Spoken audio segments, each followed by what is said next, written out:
Thank you all for staying, and thank you for inviting me back to beautiful Heidelberg.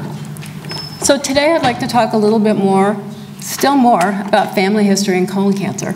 And to talk a little bit about how we can maybe tailor our screening recommendations based a little bit more on what we know about family history.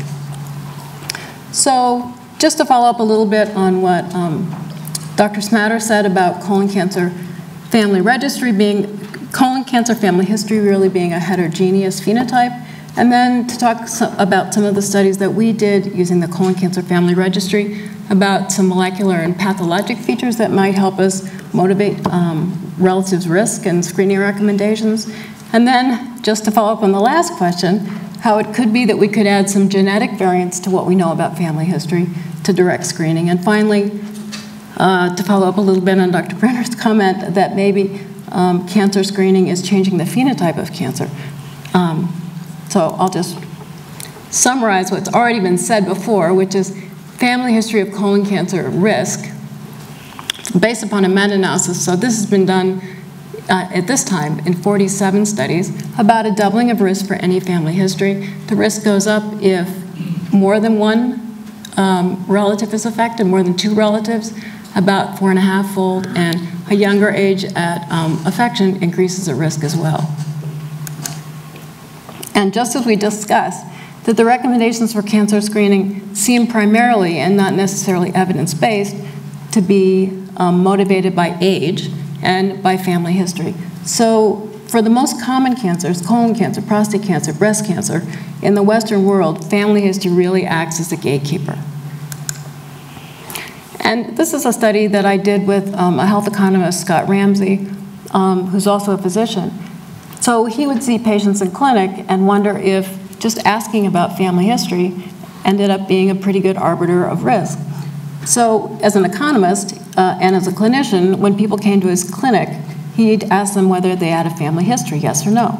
And if they were under the age of 50 and they had a positive family history, in simulation studies, he figuratively sent them on to colonoscopy or not at age 40 or age 50, and then followed them up to see whether or not they developed colon cancer and died. And in fact, this simple assessment ends up being very cost effective. That's US dollars, and it's a little bit old now, but the simple question about asking family history elicits a lot about an individual, not just their genetic background, but their family background as well. And this is one of my favorite slides.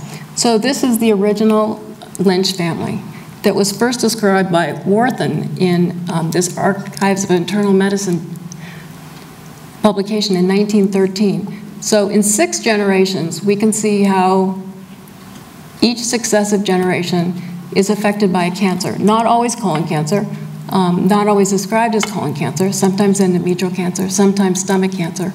But across these 6 generations, we see that there is some fidelity, just as Dr. Samadder showed us, in the genes that are carried through. And because of that strong family history predilection, we were funded by the National Cancer Institute to engage in a multinational, international consortium called the Colon Cancer Family Registry. So we have study sites in Australia, in Canada, in the US, and in Hawaii, which is part of the US. So originally, the Colon Cancer Family Registry was designed to look at family history in relation to epidemiology. So basically, the genetic epidemiology of colon cancer, with some extra push from a careful histopathological evaluation, primarily based upon the work done by the departed late Jeremy Jazz.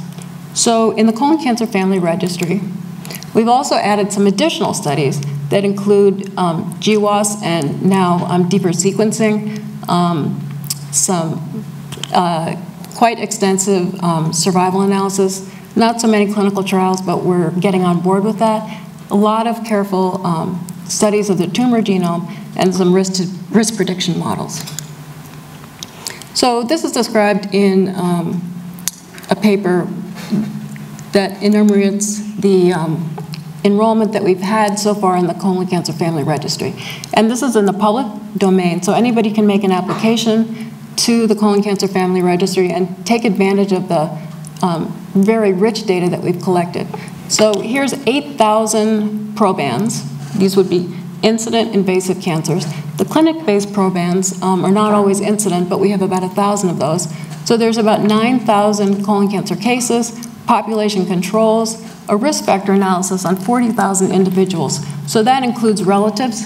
So we've got the probands, we have relatives, we have blood samples, tumor blocks, not so much fresh flesh and tissue. We didn't do as well in that, but we did great on testing about 6,000 individuals for MSI. So this is a terrific resource that, as I say, just like Dr. Samadder had at the end. I don't have a picture of the colon cancer family registry, but it's available to all.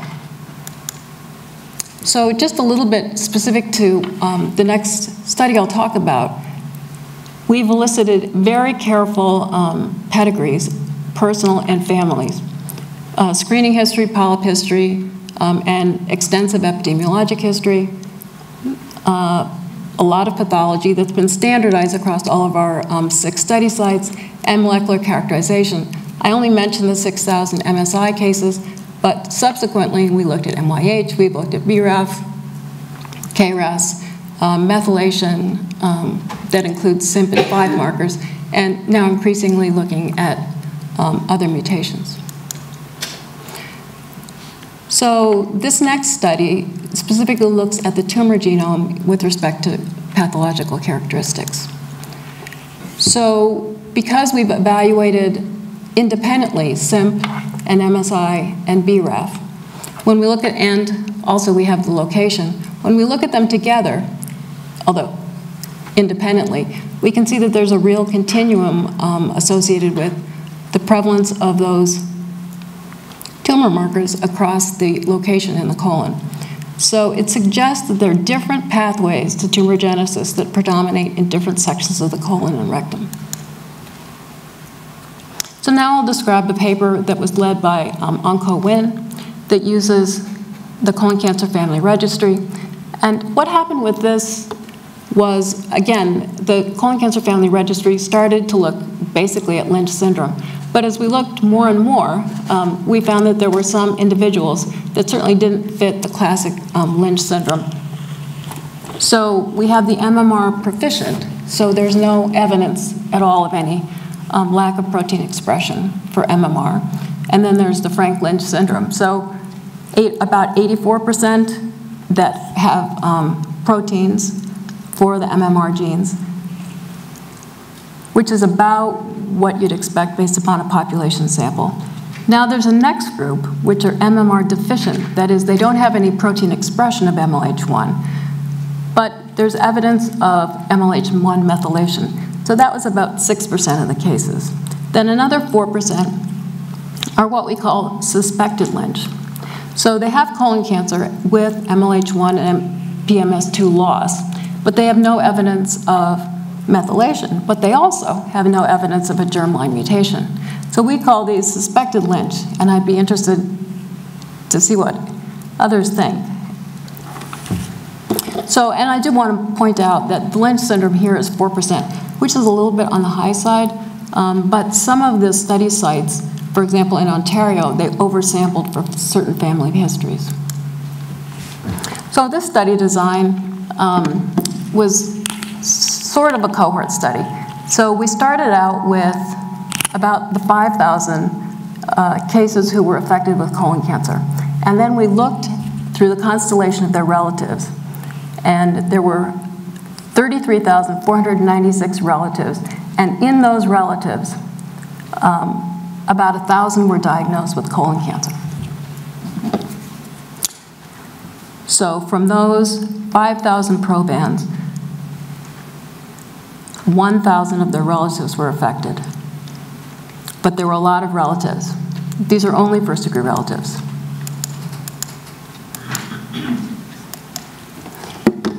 So the hazard ratio for colon cancer by the relatives case status. So we're looking again at these 4 groups.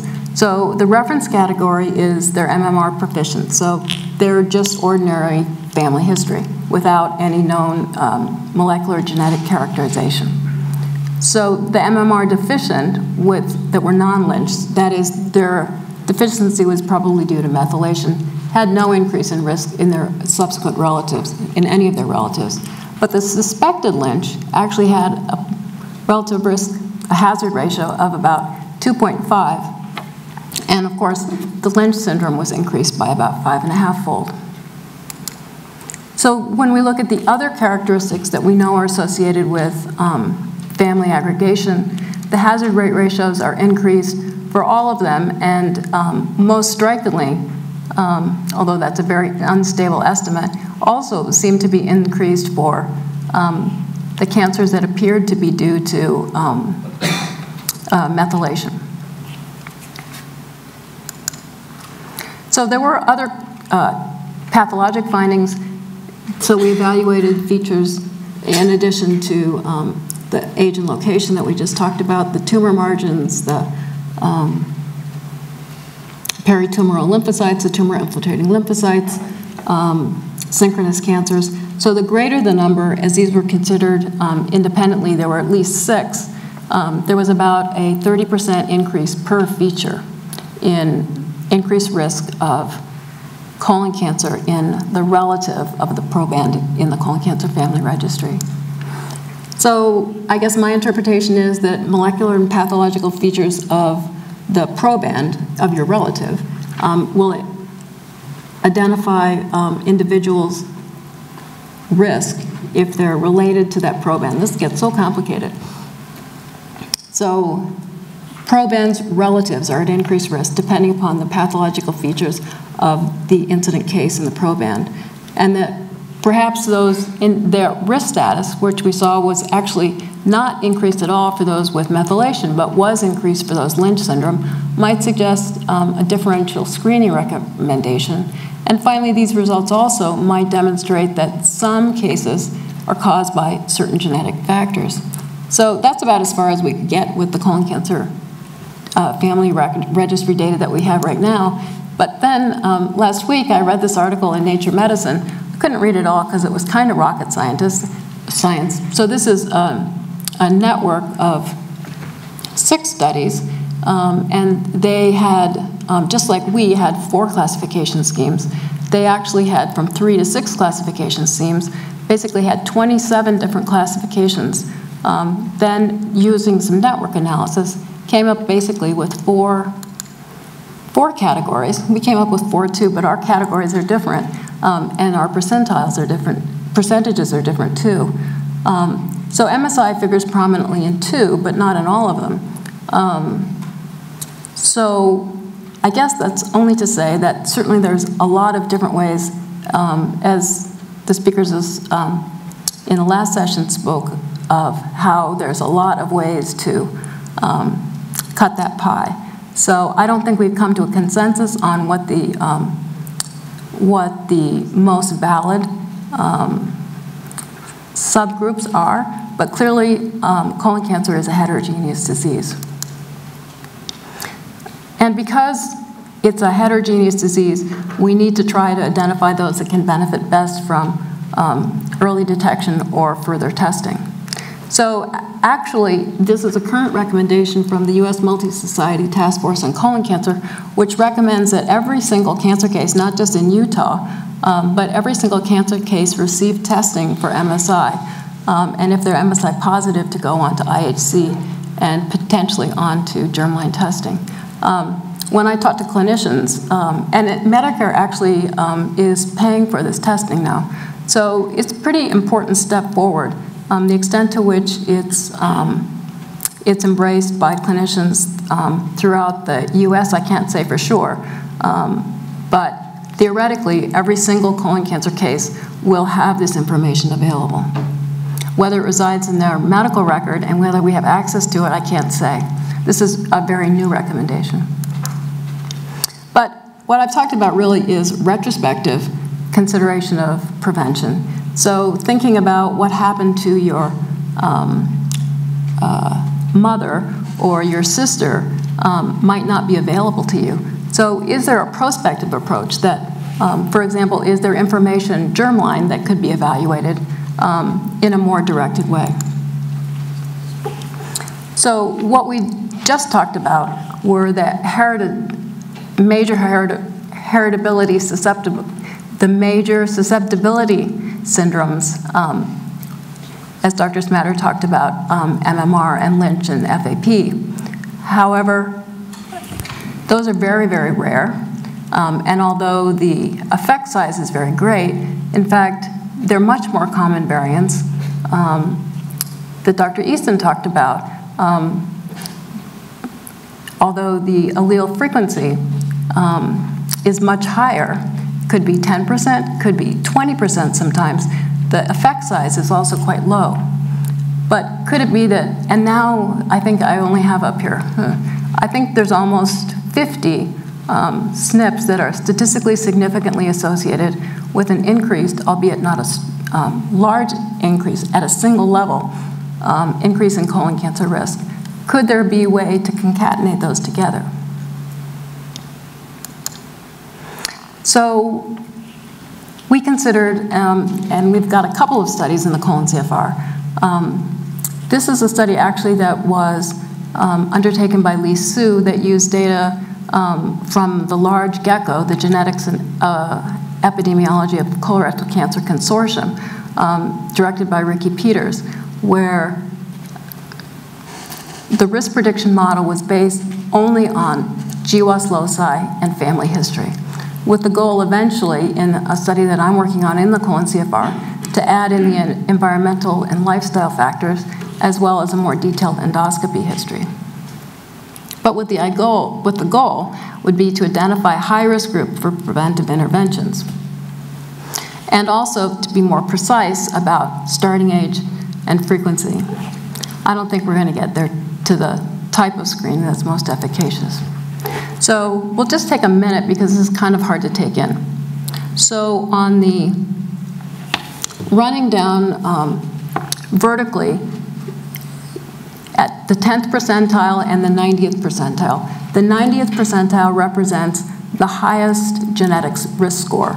So of 27 SNPs, so the score across the alleles would be at the 90th percentile, and on the y-axis would be the starting age for screening. So men, shown in blue, and this I'm only showing you the individuals with a positive family history. Just as Dr. Easton mentioned, or posited, that individuals with a family history might have a greater or lesser, in this case, a slightly lesser effect of SNPs, because this includes individuals with known family histories, known major inherited susceptibility family histories. So those with a very modest risk score, about 10%, would be able to be screened. So the lines talk about screening age at initiation. So age at initiation for men would begin at about, for those with a positive family history, we ordinarily say would begin at about 40. But here we see for the highest risk group might begin at 42. And if they had a lower risk group, the sum of their genetic score was lower, it might be later, about 48. And for women, you can see it would be much later, that women with a low genetic risk score might not begin screening optimally until age about 60. So we just mentioned very briefly the fact that, that there is a huge gap in the middle. We talked about major susceptibility, and I just mentioned SNPs, but there's another gap in the middle about that missing heritability. So if we could hit that, then we'd maybe be able to really tailor our screening. So finally, I just wanted to talk about a paper that I think about often, and it's the impact of colon cancer screening on the family history phenotype. As we ask people about their family history, if effective, if effective screening would have reduced an individual's risk of family history. If effective, screening would have reduced an individual's risk of cancer.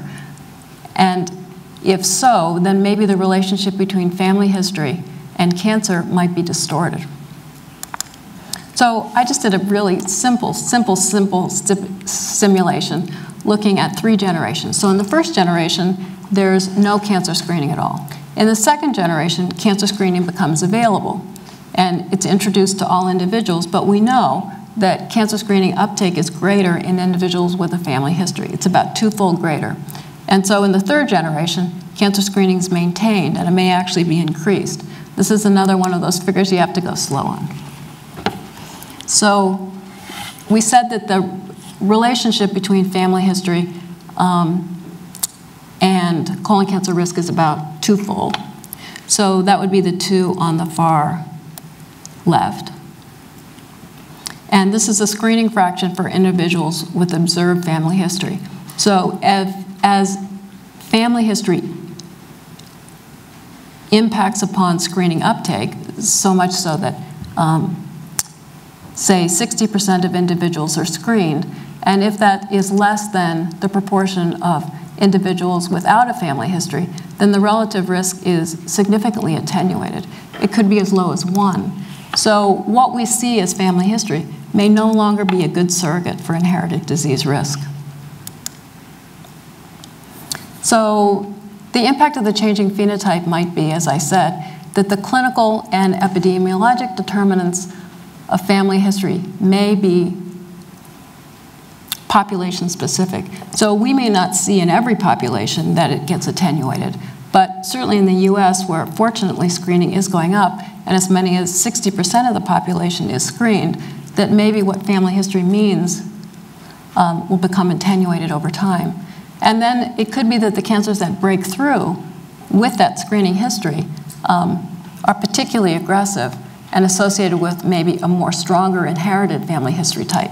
Maybe they're associated with mutations either of the major or moderate part that we don't yet know. And then in closing, I just wanted to show a great success story, I believe. So cancer incidence has been decreasing very significantly in the US among people over the age of 65 and people 50 to 64 for the last 15 years, and it's been really remarkable. And it's either possibly true to the fact that there have been significant changes in risk factors, people don't smoke in the US as often, or they've adopted protective behaviors like taking NSAIDs. So, but I think far and away everyone would agree that this is a success story of screening endoscopy or to a lesser extent of fecal occult testing. But at the same time, we actually see an increase in the incidence of colon cancer in the younger age group. And I'd be the first to admit that the scales here are quite different, because colon cancer in individuals under the age of 50 is quite uncommon. But it's irrefutable that that's an increase in incidence. So maybe the audience has some ideas on why incidence might be increasing in that age group.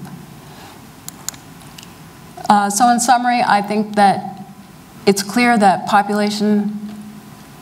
that molecular and pathologic features of colon cancer can be used to help define the risk in first-degree relatives. And that may not be tests that are ordinarily done, but with universal screening for Lynch syndrome, it could be that we're beginning to see such testing routinely done, and that may motivate risk direction and risk interventions. So it may help us identify which cases are more likely to be caused by genetic and other factors. And I do think that other personal characteristics are relevant to characterize risk. And it could be that we can add SNPs to family history to direct an individual's optimal screening. And I can go back, now that I figured out where the laser pointer was, to walk through that figure about the differences in age depending upon adding the SNPs to a family history screen. And finally, because of successful screening for family history, because of successful screening, the moniker family history, asking somebody if anyone in their family has had a colon cancer diagnosis, may not reflect true genotype. And that may become more and more attenuated over time. And I personally don't know why it is that colon cancer incidence is increasing in individuals under the age of 50 years, but that might be a place to look for some new genes. And then this is my true job was really to be a cook. And Julia Childs was a famous cook, and she was also a cancer survivor. And she said, moderation in all things, a great variety of foods, exercise, and weight watching, and most important of all, pick your grandparents. She lived to be 93. And this is a picture of Seattle, and I'm really grateful to everyone at the Cancer Center. John Potter was the head of the colon Cancer Family Registry with me until he moved to New Zealand. And many others, Ricky Peters and Lee Sue at Cancer Center, certainly we're grateful for funding and other collaborators across the world. So thank you.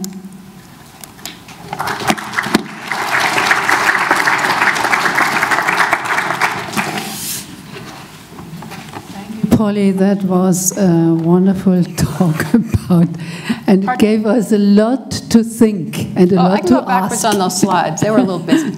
May I ask a first question? Are there any ideas about why in young people it goes up, the incident goes up? Is it about lifestyle, eating, overweight? What are the suspicions? Well, it's interesting because in our colon cancer family registry, we definitely enrolled people under the age of 50, so we don't really see any risk factors. It is an uncommon group, and for anyone else in the audience, perhaps they can speculate on what might be a putative. It needs studies. I think it does need studies. That's one of those grants that the National Cancer Institute didn't fund. Are there any questions? Keiner? No? Maybe I would just like to come back to what you referred for as a general screening. Did I get this right, that in the States now, and the speaker before mentioned something similar, that every colorectal cancer is now screened, and does it has to be MSI screening before, or can you directly start with the immunohistochemistry? To IHC? MSI before, right? It's well, obligatory?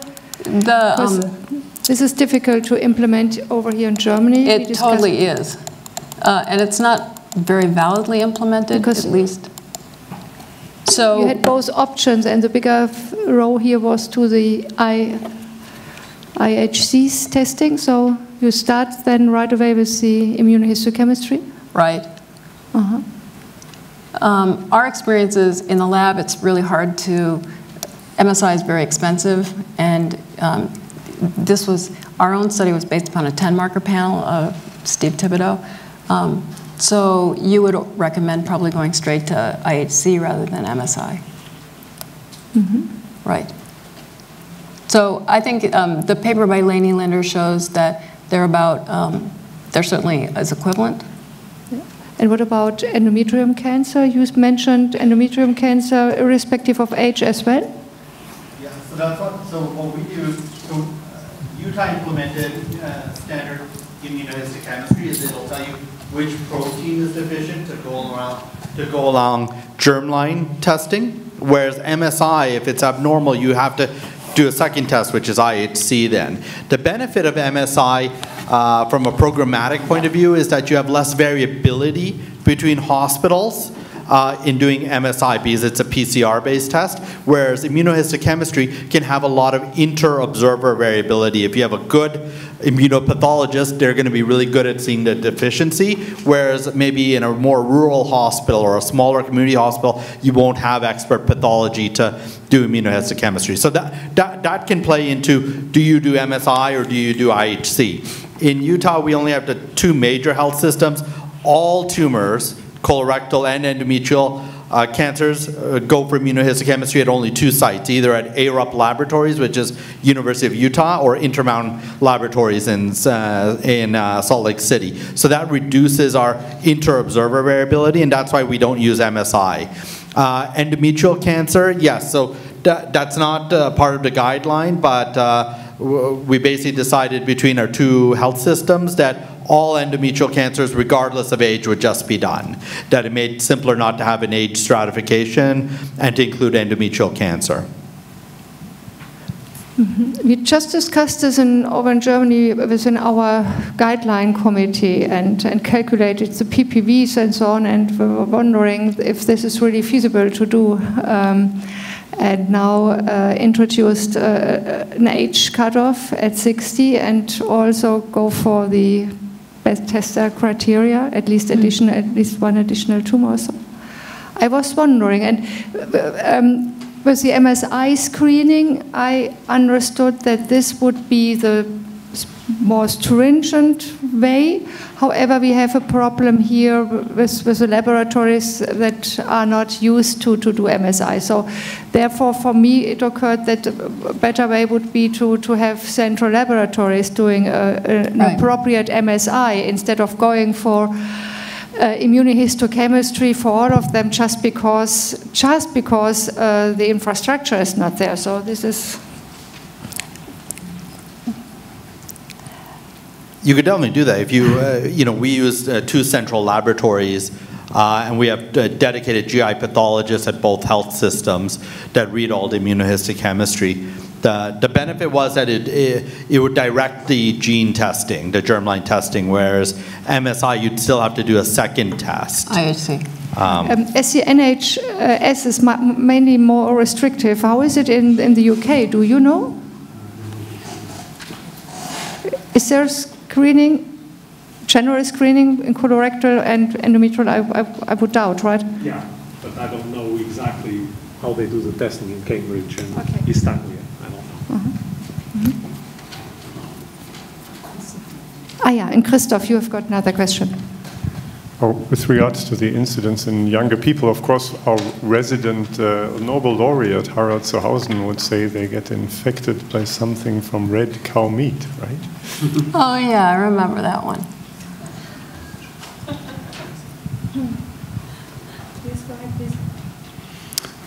So, different question.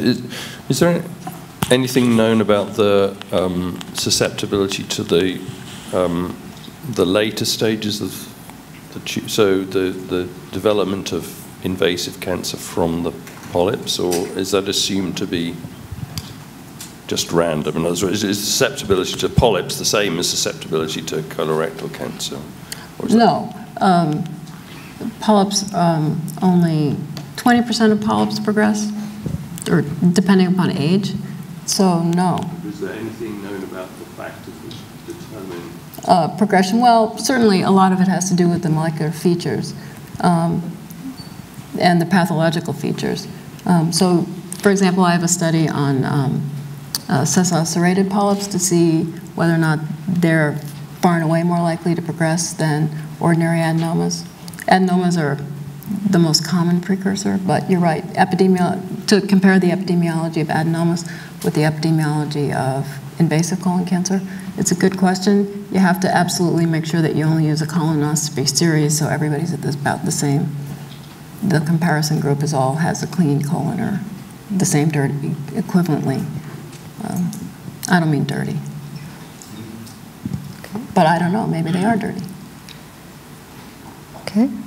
Is there another question still? The genetic risk score you mentioned, is this something similar as Doug mentioned, his polygenic risk score? Is it a risk score about the multiplicative effect of SNPs that you showed here? This one? Right. It's based on the SNP analysis, right?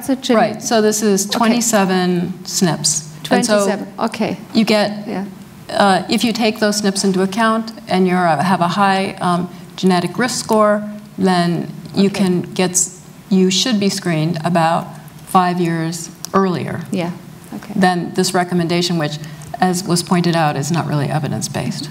Okay. Thanks a lot.